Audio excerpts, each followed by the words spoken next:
హల్లెలూయా. సరే, ప్రాముఖ్యమైన సమయంలోకి వచ్చాం. కొద్దిసేపు మనం వాక్య ధ్యానంలో ఉండి తర్వాత స్వస్థత ప్రార్థనలకు వెళ్దాం. నాతో పాటు కలిసి మార్కు సువార్త 2వ అధ్యాయం, మార్కు సువార్త 2వ అధ్యాయం మొదటి 12 వచనాలు నేను చదువుతాను, జాగ్రత్తగా ఆలకిద్దాం. మార్కు సువార్త 2వ అధ్యాయము మొదటి వచనం నుండి 12వ వచనం వరకు చదువుతూ ఉన్నాను, జాగ్రత్తగా ఆలకిద్దాం. కొన్ని దినములైన పిమ్మట ఆయన మరల కపెర్నహూములోనికి వచ్చెను. ఆయన ఇంట ఉన్నాడని వినవచ్చినప్పుడు అనేకులు కూడి వచ్చిరి కనుక వాకిటనైనను వారికి స్థలము లేకపోయిను. ఆయన వారికి వాక్యము బోధించుచుండగా కొందరు పక్షవాయువు గల ఒక మనుష్యుని 4 చేత మోయించుకొని ఆయన యొద్దకు తీసుకొని వచ్చిరి. చాలామంది కూడి ఉన్నందున వారు ఆయన యొద్దకు చేరలేక ఆయన ఉన్న చోటికి పైగా ఇంటి కప్పు విప్పి సందు చేసి పక్షవాయువు గలవానిని పరుపుతోనే దింపిరి. యేసు వారి విశ్వాసము చూచి, కుమారుడా, నీ పాపములు క్షమింపబడి ఉన్నవని పక్షవాయువు గలవానితో చెప్పెను. శాస్త్రుల్లో కొందరు అక్కడ కూర్చుండి ఉండిరి. వారు, ఇతడు ఇట్లెందుకు చెప్పుచున్నాడు? దేవదూషణ చేయుచున్నాడు కదా. దేవుడొక్కడే తప్ప పాపమును క్షమింపగలవాడెవడని తమ హృదయములలో ఆలోచించుకొనిరి. వారు తమలో తాము ఇలాగున ఆలోచించుకొనుట యేసు వెంటనే తన ఆత్మలో తెలుసుకొని, మీరిలాంటి సంగతులు మీ హృదయములో ఎందుకు ఆలోచించుకొనుచున్నారు? ఈ పక్షవాయువు గలవానితో నీ పాపములు క్షమింపబడి ఉన్నవని చెప్పుట సులభమా?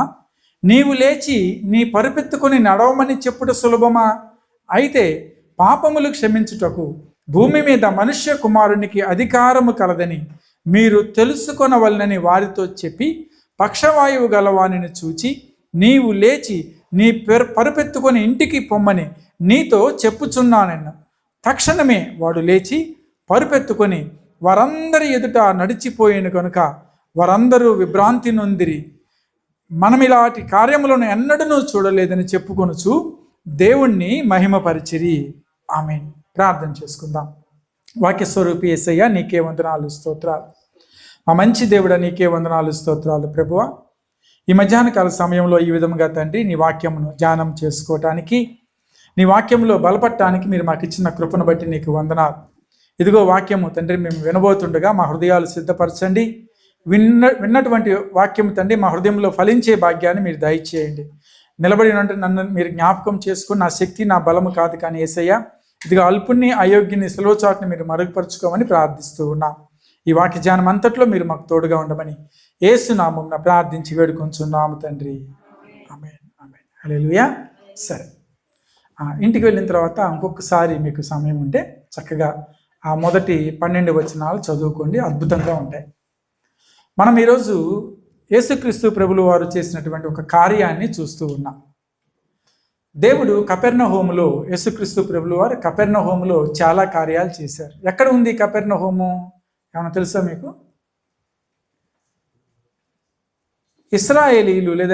ఇస్రాయేలీలు కనాను దేశానికి వచ్చినప్పుడు, లేదంటే ప్రభులు వారి కాలంలో ఆ యొక్క దేశము 3 భాగాలుగా విభజింపబడి ఉన్నది.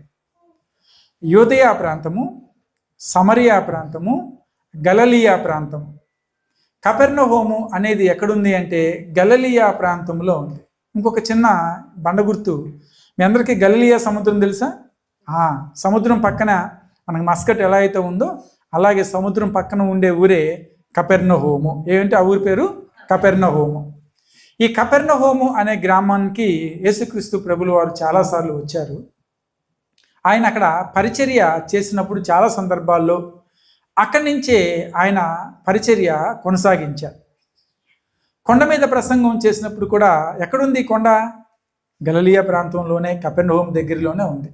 కాబట్టి కపెర్నహూము అనే ప్రాంతానికి ప్రభులు వారు చాలా సందర్భాల్లో రావటం, అక్కడ ఆయన ప్రసంగం చేయటం, వాక్యాన్ని వినిపించటం మనం దైవ గ్రంథంలో చూస్తూ ఉన్నాం.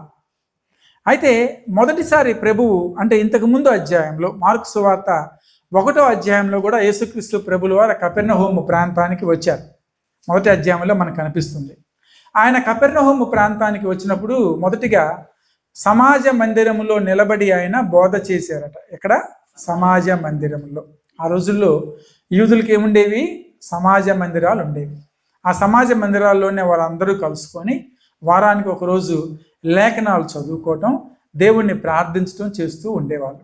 ఆ యొక్క సమాజ మందిరంలో ప్రభులు వారు వెళ్ళి అక్కడ వచ్చినటువంటి వారికి ఆయన దేవుని యొక్క వార్తను, దేవుని యొక్క రాజ్య వార్తను చెప్తూ వచ్చారు.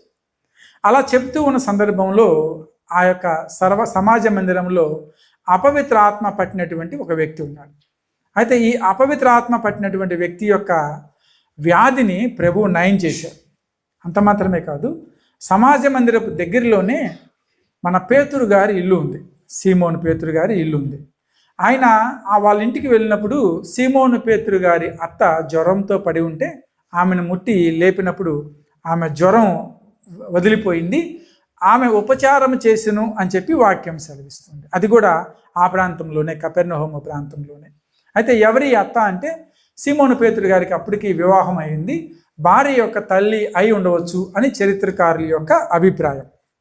అదేవిధంగా సాయంకాలం అయ్యేసరికి కపెర్నహూములో ఉన్నప్పుడు చాలామంది జనం ఆయన దగ్గరికి గుమిగూడి వచ్చేసారు. ఎందుకంటే ఒకసారి ఆశ్చర్యకార్యం జరిగిందని తెలియగానే ఆ నోట జనులందరూ కూడా విని సాయంత్రం అయ్యేసరికి దెయ్యములు పట్టిన వారిని, రోగంతో బాధపడుతున్నటువంటి వారిని, ఇలా నానావిధ సమస్యలు ఉన్నటువంటి వారందరినీ కూడా ఎక్కడ తెచ్చేశారు?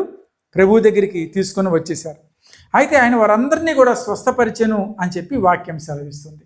అదే అధ్యాయంలో కపెర్నహూము ప్రాంతంలోనే ఒక కుష్ఠరోగిని ప్రభులు వారు నాకు ఇష్టమే అని చెప్పి ఆయన్ని ముట్టి స్వస్థపరిచిన కార్యం కూడా మనకు అక్కడ కనిపిస్తూ ఉంది.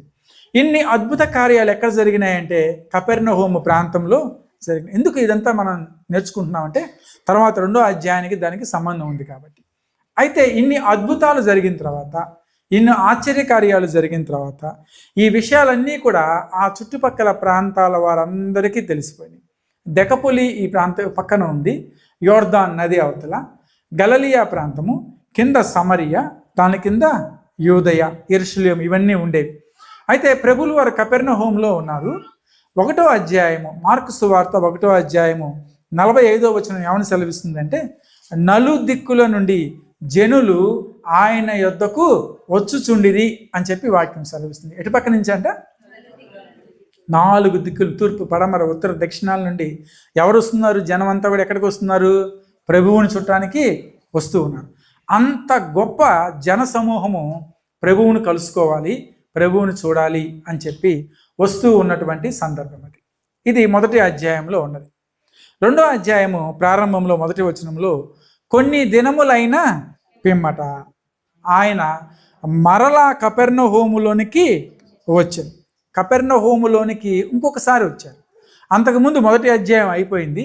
కొన్ని దినాలు గడిచిపోయిన తర్వాత మరొకసారి ఎక్కడికి వచ్చారంటే కపెర్నహూములోకి వచ్చారు.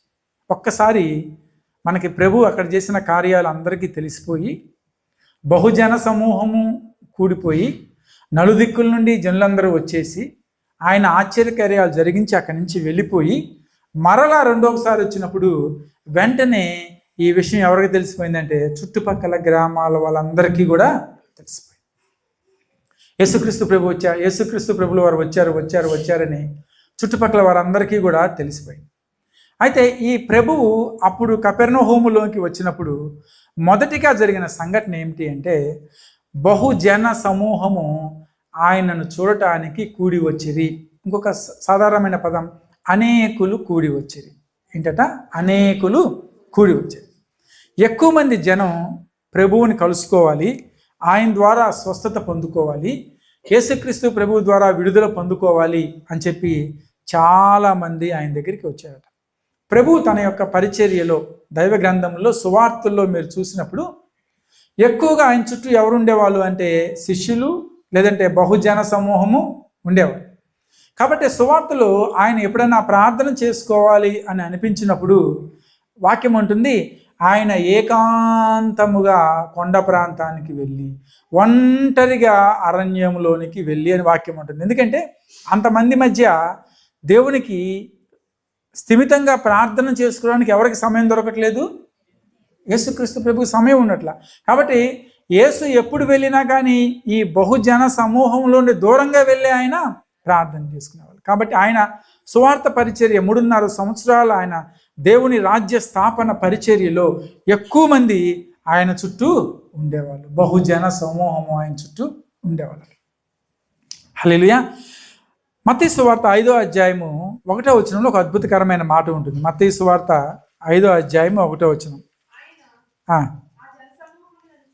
ఆ జన సమూహములను చూచి కొండ ఎక్కి కూర్చుండగా ఆయన శిష్యులు ఆయన యొద్దకు వచ్చిరి. ఇప్పుడు ఎక్కడ కూర్చున్నారు? ఈయన కొండ ఎక్కి కూర్చున్నాడు. ఏమండి, ఎవరైనా ఎక్కువ మంది వస్తే ఇట్లాంటి స్టేజ్ అని ఉంటే ఆ స్టేజ్ ఎక్కి కూర్చుంటారు. ప్రభులు వారు ఒకసారి బహుజన సమూహం వచ్చినప్పుడు ధోని ఎక్కి ప్రసంగం చేశారు. జ్ఞాపకం ఉందా మీకు? ధోని ఎక్కి ఆయన ప్రసంగం చేశారు. అయితే ఇంతమంది జనం వచ్చేసరికి వీళ్ళందరినీ తీసుకొని ఎక్కడికి వెళ్ళాల్సి వచ్చింది? కొండ మీదకి వెళ్ళాల్సి వచ్చింది. కొండ ఎక్కితే కానీ వీళ్ళందరికీ ఎవరు కనపట్టలేదు? యేసుక్రీస్తు ప్రభు కనపట్ల. అంత గొప్ప సమూహము ఎవరి దగ్గరికి వచ్చారు? ప్రభు దగ్గరికి వచ్చారు. 4వ అధ్యాయం ఆఖరి వచనంలో, మత్తయి సువార్త 4వ అధ్యాయం ఆఖరి వచనంలో వాక్యం ఏమని రాయబడి ఉంది? 25. గలిలయ, దెకపొలి, యెరూషలేము, యూదయ అను ప్రదేశం నుండి, యోర్దానుకు అవతల నుండి బహుజన సమూహములు ఆయనను. ఇది ప్రభు యొక్క సువార్త, దేవుని యొక్క రాజ్యస్థాపన వార్త పరిచర్యలో, దేవుని యొక్క రాజ్యస్థాపనలో ప్రభు ఎక్కడికి వెళ్ళినా కానీ బహుజన సమూహం ఆయన్ని వెంబడిస్తూ ఉండేవాళ్ళు. ఆయన వదిలిపెట్టేవాళ్ళు కాదు, ఆయనతోనే ఉండేవాళ్ళు. అదేవిధంగా మార్కు సువార్త 2వ అధ్యాయంలో ఏం జరిగింది? ఎప్పుడైతే ప్రభువులు వారు కపెర్నహూముకు వచ్చారో, కపెర్నహూములో ఆయన వచ్చారు అన్న విషయం ఎరిగిన తర్వాత, సహజంగా కొంతమంది పండితులు అంటారు కపెర్నహూములో ఏ ఇంటిలో ఉన్నారు? ఇదొక ప్రశ్న. ఏ ఇంటిలో ఉన్నారు? సహజంగా పేతురు గారు ఎప్పుడు వచ్చినా కానీ కపెర్నహూము ప్రాంతానికి ఎక్కడ ఉండేవాళ్ళంటే ఆయన పేతురు గారి ఇంట్లోనే బస చేసినట్లు చరిత్రకారులు చెప్తూ ఉంటారు. అంటే ఈ ఇల్లు పేతురు గారిది అయి ఉండవచ్చు, కాకపోయి ఉండవచ్చు. కానీ ఆయన ఉన్న ఇంటిలో ఎవరున్నారంటే బహుజన సమూహము కూడి ఉన్నారు. అందరూ కూడా ఆయన కోసం, ఆయన మాట కోసం ఎదురు చూస్తూ ఉన్నారు. సరే, 2వ అధ్యాయం ముందుకు వెళ్దాం. ఆయన ఇంట ఉన్నాడని వినవచ్చినప్పుడు అనేకులు కూడి వచ్చిరు కనుక వాకిటనైనను వారికి స్థలము లేకపోయెను. ప్రభు ఎక్కడైతే ఉంటారో అక్కడ బహుజన సమూహం ఉంటారు. అక్కడ కొద్దిగా కూడా స్థలం ఉండదని నిలబడటానికి. మీకు జ్ఞాపకం ఉందా? యేసుక్రీస్తు ప్రభులు వారు ఆయన యాయీరు ఇంటికి వెళ్దామని చెప్పి బయలుదేరి వెళ్తూ ఉన్నప్పుడు ఆయన్ని చాలామంది బహుజన సమూహం ఆయన్ని వెంబడించారు. కాబట్టి సువార్తల్లో మీరు ఎక్కడ చూసినా కానీ క్రీస్తు చుట్టూ బహుజన సమూహము ఉండేవాడు. రక్తస్రావము కలిగినటువంటి స్త్రీ కూడా ప్రభువుని ఎప్పుడు తాకింది? ఆమె ఒంటరిగా ఉన్నప్పుడా? లేదు, గొప్ప జన సమూహంతో ప్రభు బయలుదేరి వెళ్తున్నప్పుడు జనం అట వాక్యం ఉంటుంది ఆయన మీద పడిపోతున్నారు. ఎవరి మీద? యేసుక్రీస్తు ప్రభుల వారి మీద పడిపోతూ ఉన్నారు. ఆ సమయంలో ఎవరొచ్చి తాకారంటే రక్తస్రావం గల స్త్రీ వచ్చి తాకింది. కాబట్టి ప్రభు ఎక్కడైతే ఉంటారో అక్కడ బహుజన సమూహం ఉంటారు. హల్లెలూయా. కాబట్టి ఆ రోజు మార్కు సువార్తలో రాయబడి ఉంది, ఆయన ఉన్నటువంటి ఇంటిలో అనేకులు కూడి ఉండిరి. వాళ్ళకి ఎలాంటి స్థలం లేదట. వాకిటనైనా నిలబడటానికి ఏం లేదు, స్థలం లేదు. గుమ్మం దగ్గర నుంచుందాం అన్నా కానీ స్థలం లేకుండా అంత గొప్ప జనసమూహము ఎవరి కోసం వచ్చారంటే ప్రభు కోసం వచ్చారు. ఇంకొక ఆశ్చర్యకరమైన మాట చెప్తాను. ఆ రోజు వీళ్ళందరూ ఎవరిని చుట్టానికి వెళ్ళారు? యేసుక్రీస్తు ప్రభువుని చుట్టానికి వెళ్ళారు. ఎందుకు వెళ్ళారు వీళ్ళంతా అంటే ప్రభు అద్భుత కార్యాలు, ఆశ్చర్యకార్యాలు జరిగించారు కపెర్నహూములో వాళ్ళు. కాబట్టి 4 దిక్కుల నుండి జనమంతా ఎవరిని చుట్టానికి వచ్చారు? ప్రభువుని చుట్టానికి వచ్చారు. కానీ యేసుక్రీస్తు ప్రభులు వారు ఏమన్నారంటే ఎక్కడైతే 2-3 నామమున కూడి ఉంటారో వారి మధ్యలో నేను. హల్లెలూయా. ఆ రోజు వాళ్ళంతా ప్రభువుని చుట్టానికి వెళ్ళారు. కానీ ఈరోజు ప్రభు అంటున్నారు నా నామం పేరిట మీరు ఎక్కడైతే కూడి ఉంటారో, ఎంతమంది? 2 లేదా 3 కూడి ఉంటారో వారి మధ్యలో నేను. ఇప్పుడు ఆ ఇంట్లో ప్రభులు వారు ఎక్కడి నుంచి ఉన్నారు? ఇంటి మధ్యలో నుంచి ఉన్నారు. ఆయన చూడటానికి, ఆయనను కలుసుకోవడానికి ఆ ఇంట్లోకి లోపలికి వెళ్ళడానికి స్థలం లేదు. ఇంటి వాకిటి బయట కూడా జనమంతా కూడా గుమిగూడిపోయి ఉన్నారు. ఆయన ఇంటి మధ్యలో నిలబడి ఏం చేస్తున్నారని వాక్యం సెలవిస్తుందంటే 2వ విషయంగా ఆయన వారికి వాక్యము బోధించుచుండగా. ప్రభు చేసే పని ఏంటంటే వాక్యము బోధిస్తూ ఉన్నారట. కాబట్టి ఆయన ఎక్కడికి వెళ్ళినా మీకు తెలుసు కదా, మత్తయి సువార్తలో మనకు ఒక మాట ఉంది. ఆయన ఎప్పుడైతే బాప్తిజం ఇచ్చి యోహాన్ దగ్గర నుంచి బాప్తిజం పొందుకున్నారో ఆయన అపవాది పట్టుకొని వెళ్ళిపోయింది. 40 రోజులు ఆయన అపవాది చేత శోధింపబడిన తరువాత మొట్టమొదటిగా ఆయన చేసిన పని ఏంటో తెలుసా? ప్రభులు వారు చేసిన పని ఏంటో తెలుసా? మత్తయి సువార్త 4:17 అంటుంది, ఎప్పటి నుండి ఎప్పుడైతే సాతాను బంధించి శోధన అయిపోయి ఆయన సాతాను బంధకంలోంచి బయటికి వచ్చేసారో, సాతాన్ని జయించి బయటికి వచ్చారో, సాతాన్ని ఓడించి బయటికి వచ్చారో, వాక్యం అంటుంది అప్పటి నుండి యేసు పరలోక రాజ్యము సమీపించి ఉన్నది కనుక మారు మనస్సు పొందుడని చెప్పుచు ప్రకటింప మొదలుపెట్టింది. కాబట్టి ప్రభు ఎక్కడికి వెళ్ళినా కానీ పరలోక రాజ్య బోధ చేశారు. దేవుని యొక్క మాటలు ఉన్న వారందరికీ కూడా తెలియజేశారు. కాబట్టి ఆయన జనసమూహం మధ్యలో నిలబడి ఉండటం మాత్రమే కాదు, కానీ ఆయన గొప్ప బోధ జనులందరికీ కూడా చేశారు. మత్తయి సువార్త మనకి 5వ అధ్యాయం నుంచి ప్రారంభమైతే కొండ మీద చేసిన ప్రసంగం 5, 6, 7 అధ్యాయం అంటే ఎన్నో వాక్య భాగాలు, సుదీర్ఘమైనటువంటి ప్రసంగం ఎవరు చేశారంటే యేసుక్రీస్తు ప్రభు. ఇంకొక మాట జ్ఞాపకం పెట్టుకోండి, మత్తయి గారు ఈ సువార్త రాసినప్పుడు ప్రభు చనిపోయిన తర్వాత రాశారా, చనిపోక ముందు రాశారా? చనిపోయిన తర్వాత. వెంటనే రాశారా, కొన్ని సంవత్సరాలు గ్యాప్ వచ్చిందా? సంవత్సరాల గ్యాప్ వచ్చింది. ఈ సంవత్సరాల గ్యాప్ వచ్చినా కానీ ప్రభువు చెప్పినటువంటి ప్రసంగాన్ని ఎవరు జ్ఞాపకం పెట్టుకున్నారు? మత్తయి గారు. సహజంగా ఆలోచించండి, ఒక వ్యక్తి ఒక విషయాన్ని ఎంతకాలం జ్ఞాపకం పెట్టుకోగలడు? కొంతకాలమే జ్ఞాపకం పెట్టుకుంటారు. కానీ పరిశుద్ధాత్మ దేవుడు మత్తయి ద్వారా ప్రభువు పలికిన ప్రతి మాటని కూడా ఎక్కడ రాయించారంటే దైవ గ్రంథంలో రాయించారు. కాబట్టి ఈ 5, 6, 7 అధ్యాయాలు కొండ మీద ప్రసంగం సుదీర్ఘమైన ప్రసంగంగా మనకు కనబడుతుంది. ఎన్నో లోతైన మర్మాలు ప్రభు బోధిస్తూ వచ్చారు. ఇక్కడ కూడా కపెర్నహూములో కూడా ఆయన ఇంట్లో ఉన్నప్పుడు ఏం చేస్తున్నారట? వాక్యము బోధించుచుండెను. ఏ వాక్యం చెప్తారు ప్రభు అంటే పరలోక రాజ్య సువార్తను, పరలోక రాజ్యం సమీపించి ఉన్నది అని చెప్పి ఆయన వాక్యం చెప్పారు. అంత మాత్రమే కాదు, యేసుక్రీస్తు ప్రభులు వారు తన శిష్యులకి ఇచ్చినటువంటి ఆజ్ఞ ఏమిటి అంటే, శిష్యులకి ఏమని చెప్పారు? మీరు అందరి దగ్గరికి వెళ్ళండి, అందరితో సరదాగా కలవండి, వాళ్ళ ఇంట్లో భోంచేయండి, 2 రోజులు అక్కడ టైంపాస్ చేసి వచ్చేయమన్నారా? ప్రభు శిష్యులకి ఇచ్చినటువంటి ఆజ్ఞ ఏంటి? మత్తయి సువార్తలో చూసుకున్నా, మార్కు సువార్తలో చూసుకున్నా ఆయన ఇచ్చినటువంటి గ్రేట్ కమాండ్మెంట్ ఏంటి? గొప్ప ఆజ్ఞ ఏమి ఇచ్చారంటే, సర్వలోకానికి వెళ్ళి మీరు సర్వ సృష్టికి ఏం చెప్పమన్నాడు? కాబట్టి ప్రభువు చెప్పింది దేవుని రాజ్యవార్త, శిష్యులతో చెప్పమంది దేవుని రాజ్యవార్త. ఈరోజు మనం చెప్పవలసింది దేవుని రాజ్యవార్త మాత్రమే. కాబట్టి సంఘాల్లో దేనికోసం మనం చర్చికి వెళ్తాం, సమాజానికి వెళ్తాం, సంఘానికి వెళ్తామంటే ఏం వార్త వినాలని? పక్కవాళ్ళు చెప్పే కబుర్లు వినాలనే? పక్కవాళ్ళు చెప్పే ఏదైనా ముచ్చట్లు వినాలని వెళ్తామా? ఇది అట్లా కూడా వచ్చేవాళ్ళు ఉంటారు. ఈ వారం ఏం జరిగిందో వాళ్ళ ఇంట్లో తెలుసుకోవాలి, ఏదో క్వశ్చన్ మార్క్ ఉంటుంది, సీరియల్లో ఉంటుంది కదా మన క్వశ్చన్ మార్క్, వచ్చే వారం చూడండి అని. ఇప్పుడు ఈ వారం అంతా ఏం చేయాలి? బెగబెట్టుకుని కూర్చోవాలి వచ్చే వారానికి. అయితే ఇట్లా ఈ వార్తలు వినటం కాదు, ఈ వార్తల కోసం కాదు. ఏ వార్త కోసం మనం సంఘంలో రావాలి, చర్చికి రావాలంటే దేవుని యొక్క వార్త, సువార్త వినటానికి మనం సంఘంలోకి రావాలి. ఎక్కడ కూడుకుని ఉన్నా, మీరు ఎప్పుడైనా కూడుకున్నారనుకోండి, కలుసుకున్నారనుకోండి, వాళ్ళ గురించి వీళ్ళ గురించి మాట్లాడుకోవడం మానేసి ఎవరి గురించి మాట్లాడుకోవాలి? దేవుని వాక్యం గురించి మాట్లాడుకోండి. ఎందుకంటే జ్ఞాపకం పెట్టుకోండి, విశ్వాసులు ఎక్కడైతే 2-3 కూడుకుని ఉంటారో వారి మధ్యలో ఎవరుంటారు? మీరేం మాట్లాడుకుంటున్నారు? ఎవరుంటారు? జాగ్రత్త. కాబట్టి ఆ విషయం మనం జ్ఞాపకం పెట్టుకోవాలి. ఎక్కడ కూడుకున్నా ఏం మాట్లాడుకోవాలి? దేవుని మాటలే మాట్లాడుకోవాలి. ప్రభువు అక్కడ ఆయన వాక్యాన్ని బోధిస్తూ ఉన్నారు. ఇల్లంతా పూర్తిగా నిండిపోయింది, ప్రజలతో నిండిపోయింది. ఇంటి వాకిట నిలబడటానికి కూడా స్థలం లేదు, బయటికి వెళ్ళటానికి స్థలం లేదు, లోపలికి రావటానికి స్థలం లేదు. వచ్చిన వాళ్ళందరూ ఏం చేస్తున్నారంటే యేసుక్రీస్తు ప్రభులు వారు చెప్పేటటువంటి బోధను బహు ఆసక్తిగా వింటూ ఉన్నారు. వారి మధ్య చాలామంది వ్యాధితో ఉన్నటువంటి వారు వచ్చి ఉండవచ్చు, వారి మధ్య చాలామంది అపవాది శక్తుల చేత పీడింపబడే వాళ్ళు వచ్చి ఉండవచ్చు, వారి మధ్యలో చాలామంది దయ్యం పట్టినటువంటి వాళ్ళు వచ్చి ఉండవచ్చు. వీళ్ళందరూ కూడా దేనికోసం ఎదురు చూస్తున్నారంటే ప్రభు యొక్క వాక్యం కోసం ఎదురు చూస్తూ ఉన్నారు. హల్లెలూయా. కాబట్టి ఆ గృహంలో ఏం జరిగింది? జన సమూహం అనేకులు కూడి ఉన్నారు.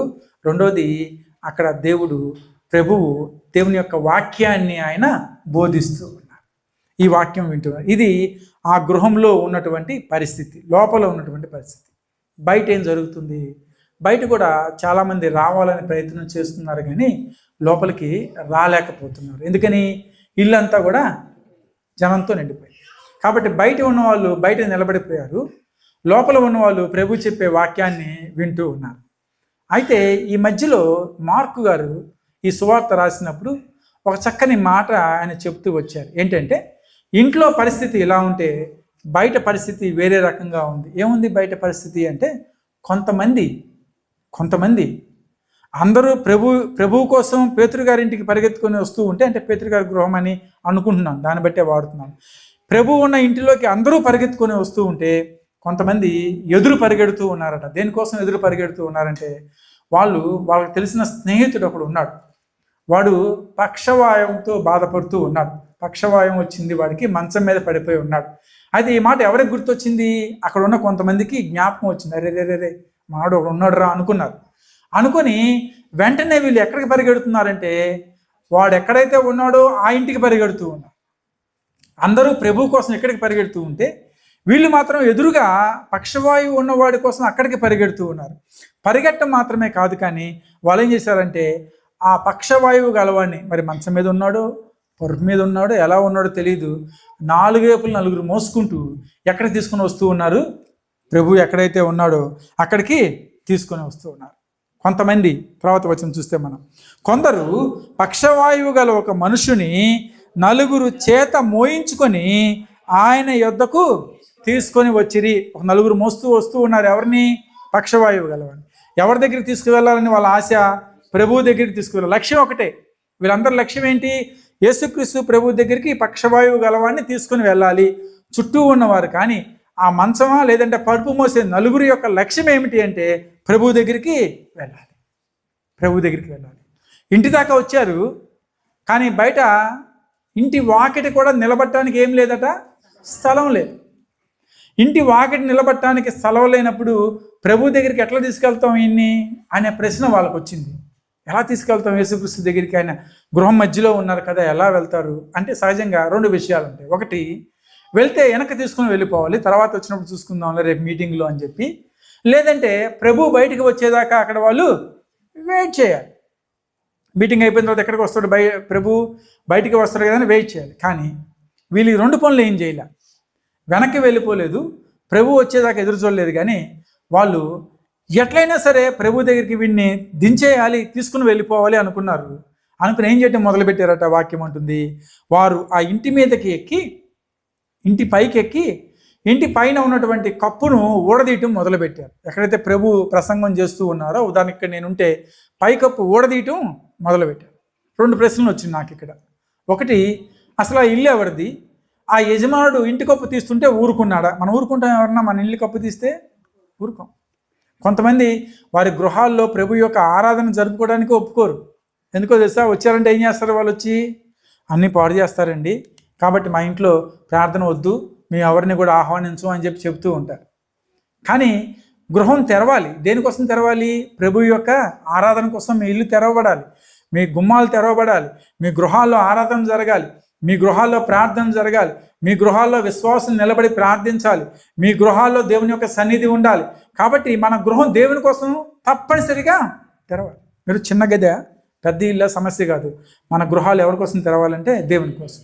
ఆ గృహంలో, ఆ ఇంట్లో ప్రభువుల వారు నిలబడి ప్రసంగం చేస్తూ ఉంటే ఇంట్లోకి రావడానికి స్థలం లేకపోతే ఇంటిపైకి ఎక్కేశారు. ఎవరేం మాట్లాడలా, ఎవరేం అనలేదు. ఇంటి యజమానుడు కూడా ఏమీ మాట్లాడలా. అరే ఎక్కడికలా ఎక్కుతున్నారు అని చెప్పి ఒక్క మాట అనలా. పైకి ఎక్కిన వాళ్ళు ఎక్కినట్టు ఉన్నారా అంటే లేదు. ఎక్కడైతే ప్రభు ఉన్నాడో ఆ పై స్థలంలో ఏం చేశారంటే వాళ్ళు పెంకులు తీయటం ప్రారంభించారు. లూకా గారు ఈ విషయాన్ని ఇంకొద్దిగా వివరంగా రాస్తూ అంటూ ఉన్నాడు. లూకా సువార్త 5వ అధ్యాయము 19వ వచనంలో ఏమంటారంటే, ఇంటి మీదకు ఎక్కి పెంకులు విప్పి ఏం చేస్తున్నారట? వాళ్ళు పెంకులు విప్పేస్తున్నారు. ఎక్కడికి ఎక్కి విప్పుతున్నారు? ఇంటి మీదకి ఎక్కి పెంకులు విప్పటం మొదలుపెట్టేశారు. యజమానుడు ఏం మాట్లాడలేదు. ప్రభులు వారి కింద ప్రసంగం చేస్తూ ఉన్నారు.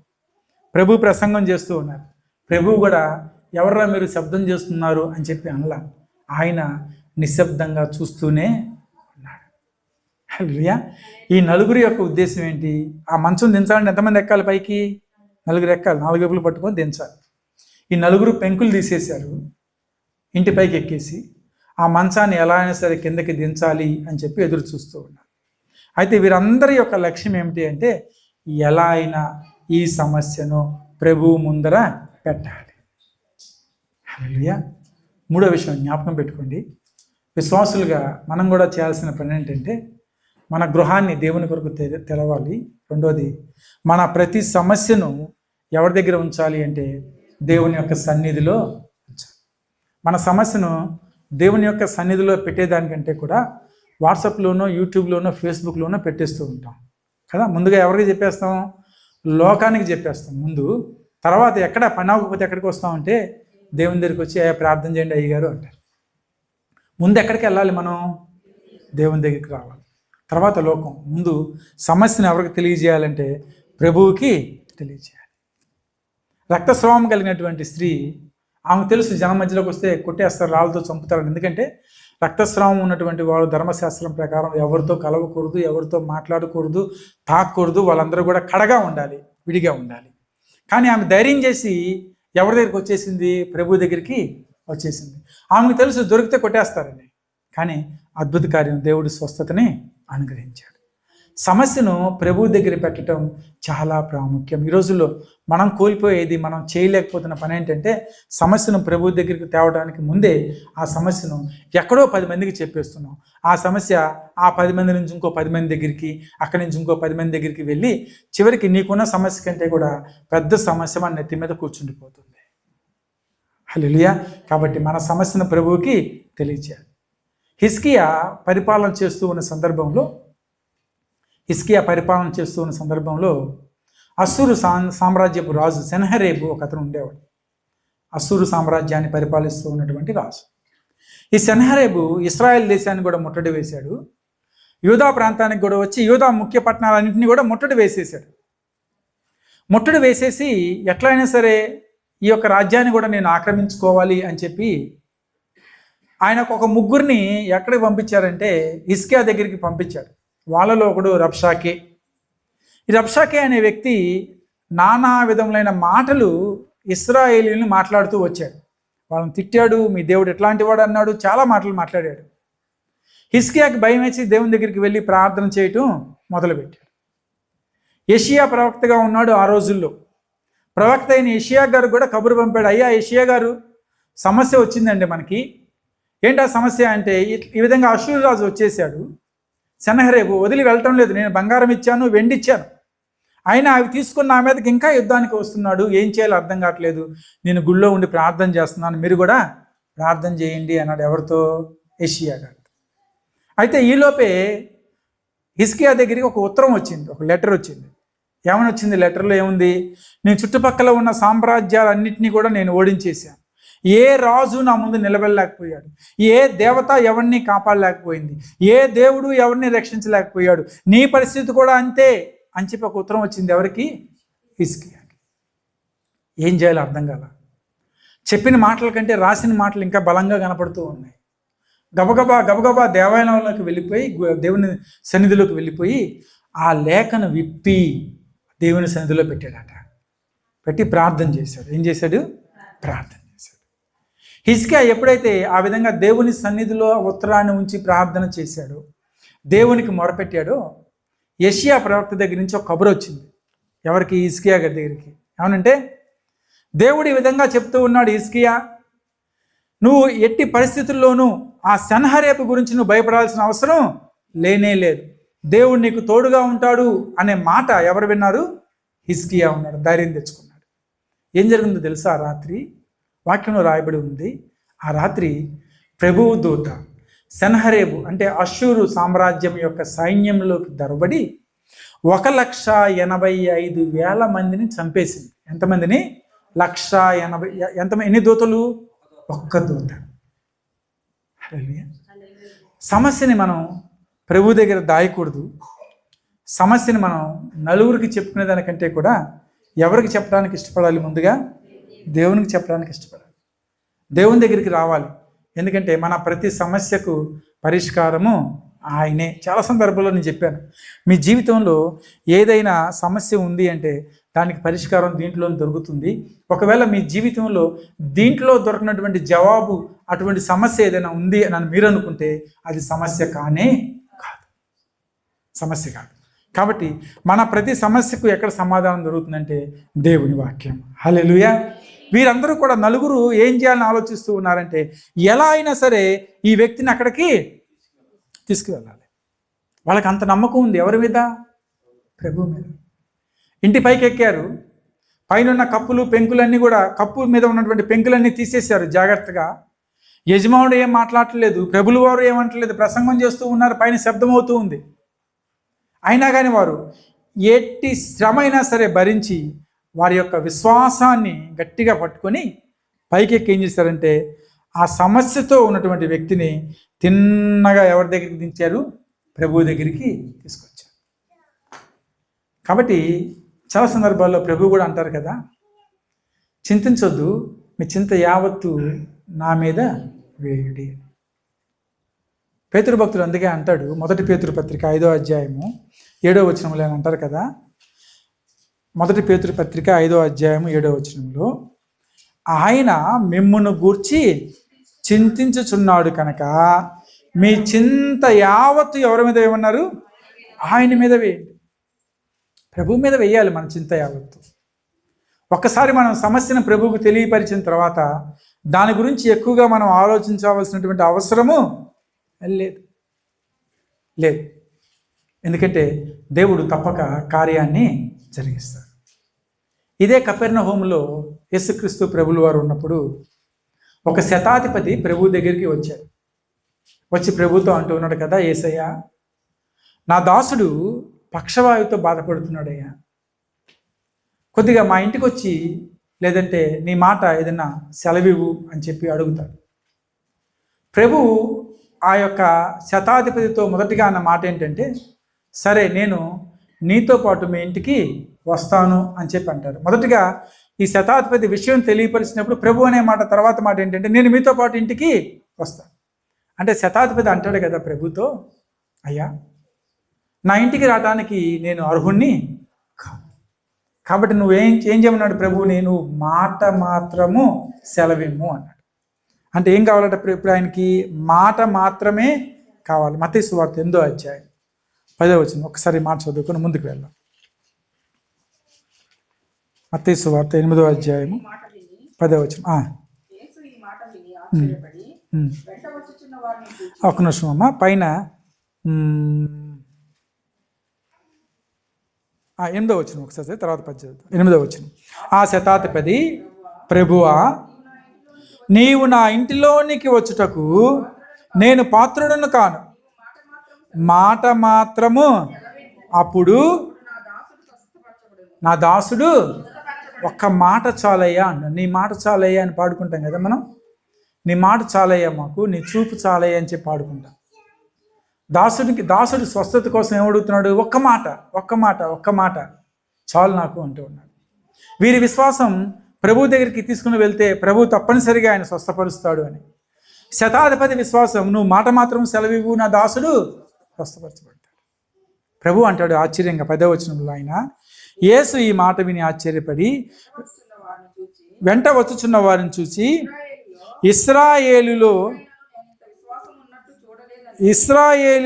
ఎవనికైనాను నేను ఇంత విశ్వాసం ఉన్నట్లు చూడలేదని నిశ్చయముగా మీతో. అసలు ఇట్లాంటి విశ్వాసం నేను ఇశ్రాయేల్లో కూడా చూడలేదు. యూదులే, సున్నతి పొందిన వారే, ప్రభువుని ఎరిగిన వారే, దేవుడంటే తెలుసుకున్న వారే, కానీ దేంట్లో లోపం ఉంది? వాళ్ళకి విశ్వాసంలో లోపం ఉంది. అన్యుడు దేవుడంటే తెలియదు, కానీ దేవుడి గురించి విన్నాడు, దేవుని మీద పరిపూర్ణమైన విశ్వాసం ఉంచాడు. కాబట్టి అంటూ ఉన్నాడు, అయ్యా మాట మాత్రం సెలవు చాలు, నువ్వు రావాల్సిన అవసరం లేదు, నీ మాటే నా దాసుని స్వస్థపరుస్తుంది. కాబట్టి ప్రభు ఆశ్చర్యపోయి, ఇట్లాంటి విశ్వాసం నేను ఎక్కడ చూడలేదు అంటున్నాడు. ఇశ్రాయేల్లో కూడా నేను ప్రభు ఆ పైనుంచి దిగి వచ్చిన వాడి విశ్వాసం కాదు, కానీ పైనుంచి ప్రభు ముందు ఉన్నటువంటి పక్షవాయువు గలవాని యొక్క విశ్వాసం కాదు, కానీ ప్రభు ఎవరి విశ్వాసం చూశారంటే పైనుంచి దించిన నలుగురి విశ్వాసం చూశారు. హల్లెలూయా.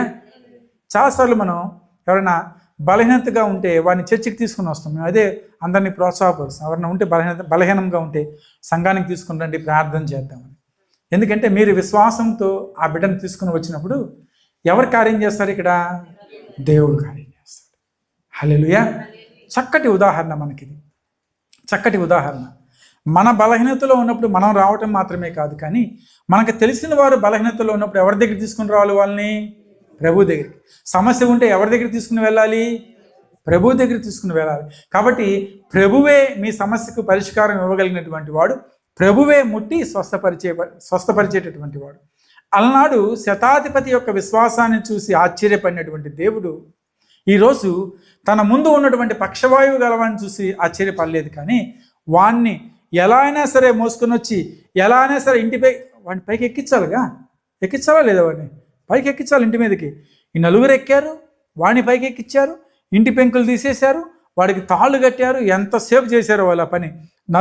నలుగురు కలిసి జాగ్రత్తగా వాడిని ఎక్కడికి దించారంటే యేసుక్రీస్తు ముందు, ఆయన ఉన్న స్థలం ముందు దించారట.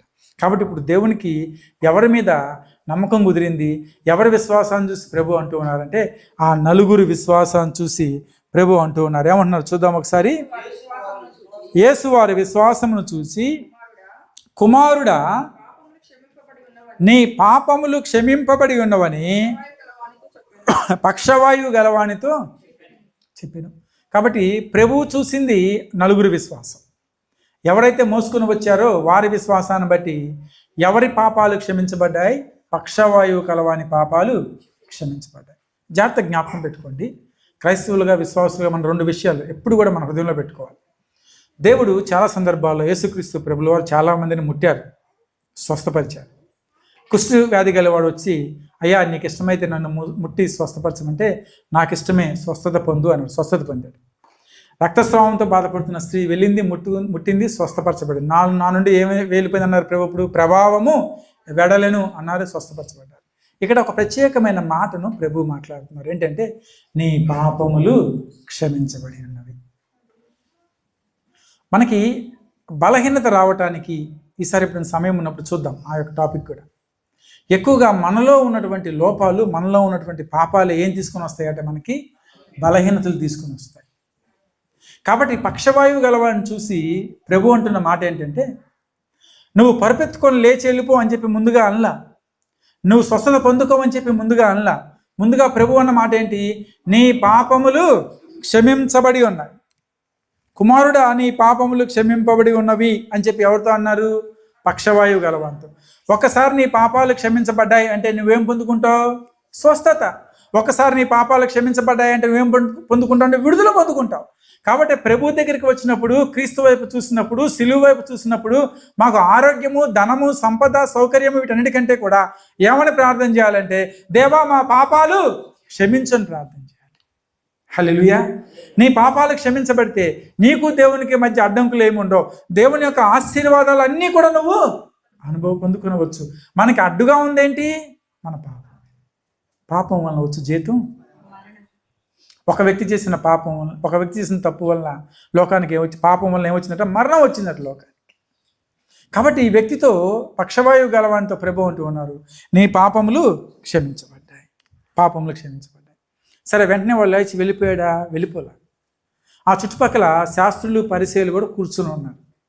వీళ్ళందరూ ఏమనుకుంటున్నారంటే పాపాలు క్షమించే హక్కు, అధికారం ఎవరికి ఇవ్వబడింది? దేవునికి మాత్రమే. దేవుడు ఒక్కడే పాపాలను క్షమించగలడు.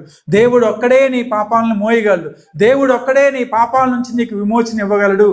ప్రభువు యేసు ఎందుకు చెప్పాడు ఈ మాట అని చెప్పి వాళ్ళ హృదయంలో వాళ్ళు ఆలోచించుకుంటూ ఉన్నప్పుడు వారి యొక్క హృదయపు ఆలోచనలు ఎరిగినటువంటి దేవుడు వారితో అంటూ ఉన్నాడు ఏమాట అంటే ఈ పక్షవాయువు గలవానితో నీ పాపములు క్షమింపబడి ఉన్నవని చెప్పుడు సులభమా, నీవు లేచి నీ పరుపెత్తుకొని నడవమని చెప్పుడు సులభమా?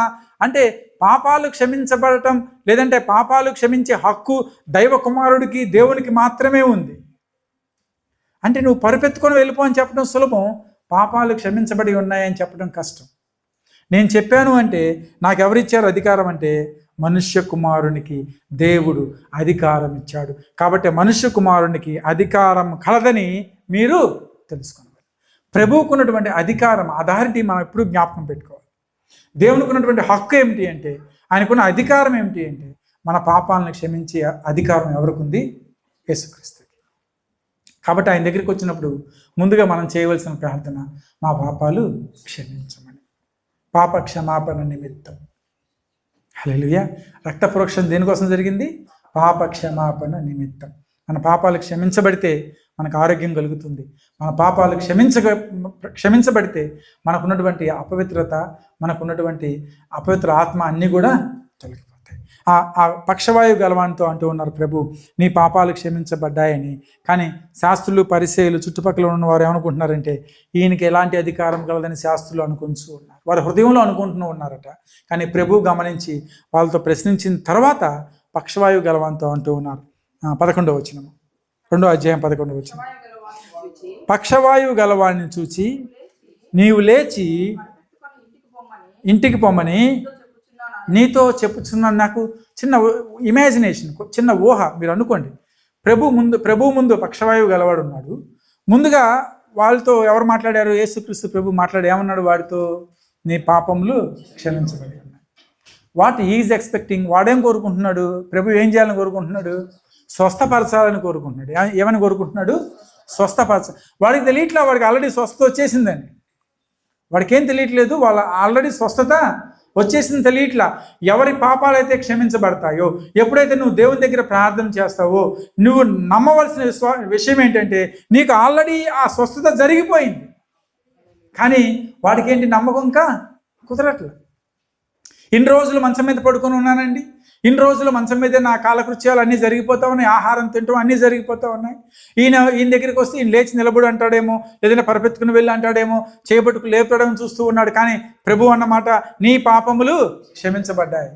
శాస్త్రుల యొక్క హృదయాంతరంగం ఎరిగినటువంటి దేవుడు వారిని గద్దించిన తర్వాత ఇంకా వీడు పడుకునే ఉన్నాడు.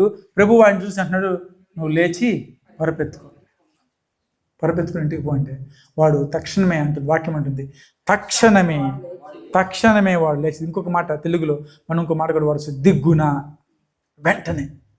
ఆ మాట చెప్పంగానే వాడికి ఏమొచ్చేసింది? బలం వచ్చేసింది, ఆరోగ్యం వచ్చేసింది, స్వస్థత కలిగిపోయింది, వాడు నమ్మకం వచ్చేసింది. లేచి ఏం పట్టుకున్నాడు? వెంటనే పరిపెత్తుకున్న వారందరి ఎదుట వాక్యం అంటుంది నడిచి వెళ్ళిపోయాడట. అయితే అంతమంది జనంలోంచి ఎప్పుడైతే ఇటు పరిపెత్తుకున్నాడో మిగతా వాళ్ళందరూ చెల్లాచెదరైపోయి ఉంటారు. అటు ఇటు భయం వేసి వీడేం చేశాడు? మధ్య నుంచి పరిగెత్తుకుంటూ బయటికి వెళ్ళిపోయాడు. అయితే అక్కడ జరిగిన ఇంకొక మాట చెప్పి నేను ముగించేస్తాను. అక్కడ జరిగిన విషయం ఏంటి అంటే, ఎప్పుడైతే వీడు అంతమంది మధ్యలో పరుపెత్తుకుని నడిచి వెళ్ళిపోయాడో, ప్రభు చెప్పిన మాట ప్రకారం ఆశ్చర్యకార్యం జరిగిందో, అక్కడ ఉన్న వారందరూ కూడా విభ్రాంతి నొందిరి అన్నారు. ఒకసారి షాక్ అయిపోయారు. ఏం జరిగింది వాళ్ళకి? షాక్. మనం ఇలాంటి కార్యములు ఎన్నడూను చూడలేదని చెప్పుకొనొచ్చు. ఏం చేశారట వాళ్ళు? దేవుణ్ణి. ప్రభు కార్యం చేస్తే ఎవరికి మహిమ రావాలి? పాస్టర్ గారికి రావాలి కదా. పాస్టర్ గారి పేరు చెప్పాలా, పాస్టర్ గారి పేరు చెప్పాలా? ఎవరికి మహిమ కలగాలి? దేవునికి మహిమ కలగాలి. ఎప్పుడైనా సరే మీరు ఎక్కడున్నా సాక్ష్యాలు చెప్పేటప్పుడు దేవుడు మాకు జీవితంలో కార్యం చేశాడు, దైవజనులు ప్రార్థన చేస్తారు, దైవజనురాలు ప్రార్థన చేస్తుంది, కానీ కార్యం ఎవరు చేస్తారు? దేవుడే చేస్తాడు. కాబట్టి వాళ్ళు ఎప్పుడైతే ఈ కార్యం జరిగిందో విభ్రాంతి నొందారు, వెంటనే ఏం చేశారట? వాళ్ళందరూ కూడా దేవుణ్ణి మహిమపరిచారు. ఇలాంటి కార్యాలు మేము ఎప్పుడూ కూడా చూడలేదనుకున్నాం. మత్తయి సువార్త 4వ అధ్యాయం, ఇంకొక మాట చెప్పి ముగిస్తాం. మత్తయి సువార్త 4వ అధ్యాయం 24వ వచనం ఒక్కసారి సార్.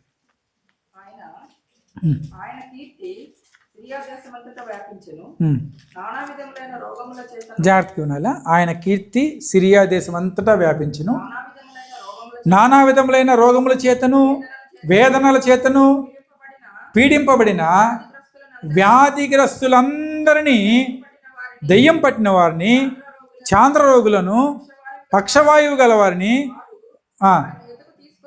ఆయన యొద్దకు తీసుకొని రాగా ఆయన వారిని స్వస్థపరిచింది. There is no count.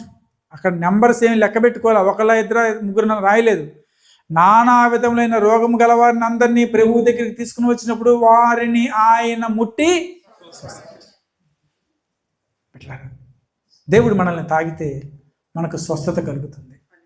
దేవుడు మనల్ని ముడితే మనకేం కలుగుతుంది? విడుదల అనేది కలుగుతుంది. ఈ నలుగురి యొక్క విశ్వాసాన్ని బట్టి వారు ప్రభువు దగ్గరికి సమస్యను తీసుకువచ్చినటువంటి విధానాన్ని బట్టి ప్రభువు ఆ పక్షవాయువు గలవాడిని పాపములు క్షమించి నీ పరుపెత్తుకొని వెళ్ళిపోమని చెప్పినప్పుడు వారందరూ కూడా విభ్రాంతి చెంది ఎవరిని మహింపరిచారు? దేవుని మహింపరిచారు. హల్లెలూయా. ప్రభులు వారు చేసిన కార్యాలు ఎన్నెన్నో. యోహాన్ అంటాడు కదా, అసలు ఆయన చేసిన కార్యాలు రాయటానికి ఈ భూప్రపంచం అంతా బుక్ ఉన్నా కానీ, లేదంటే సముద్రం అంతా ఇంకున్నా కానీ సరిపోదు అంటారు. అన్ని కార్యాలు ఎవరు చేశారు? యేసుక్రీస్తు ప్రభులు వారు. సువార్తలో మనకు తెలిసిన కార్యాలు కొన్ని, కానీ ఎన్నో వేల లక్షల కార్యాలు ఎవరు జరిగించారంటే ప్రభువు జరిగించారు. హల్లెలూయా. ఈ మధ్యాహ్న కాల సమయంలో మనం కూడా చిన్న మందగా కూడి ఉన్నాం, చిన్న గుంపుగా కూడి ఉన్నాం. మన మధ్యలో ఎవరున్నారని నమ్ముతున్నాం? మనం ఇప్పుడు ప్రభువు ఉన్నాడని మనం నమ్ముతున్నాం. కాబట్టి ఆ ప్రభువు ముందు మన సమస్యను పెడదాం. ఎవరి ముందు పెడదాం? ప్రభువు ముందు మన సమస్యను పెడదాం. ప్రభువుని ప్రార్థన చేద్దాం. ఆయనే మనందరికీ స్వస్థత, విడుదల దయచేస్తాడు. హల్లెలూయా. అందరూ కూడా లేచి నిలబడి ఒక్క నిమిషం మనం ప్రార్థన చేసుకుందాం.